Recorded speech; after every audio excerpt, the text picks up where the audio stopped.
అలాగే next problem చూడండి. Binomial theorem దగ్గర నుంచి a x square plus 1/x whole power 11 ఉంది, a x minus b x square whole power 11 ఉంది. అయితే దీంట్లో ఉన్న coefficient of x power 10th and coefficient of x power -10 రెండు గనక సమానమైనట్టయితే ఏబీలకు మధ్యలో రిలేషన్ ని తీసుకురమ్మన్నాడు. ఆ రెండింటిని కంపేర్ చేయండి. Both sides corresponding terms cancel అయిపోతాయి. ఏబీకి మధ్యలో నీకు రిలేషన్ డైరెక్ట్లీ వచ్చేస్తుంది.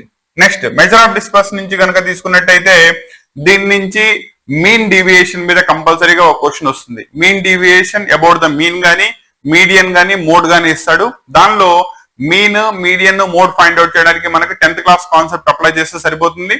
తర్వాత డీవియేషన్ అప్లై చేయాలి. క్లియరా? డీవియేషన్ వచ్చేటప్పటికల్లా ముందు modulus of xi minus x bar ని ఫైండ్ అవుట్ చేయాలి. దాని నుంచి ఎఫ్ కనుక మల్టిప్లై చేసినట్టయితే డీవియేషన్ వచ్చేస్తుంది.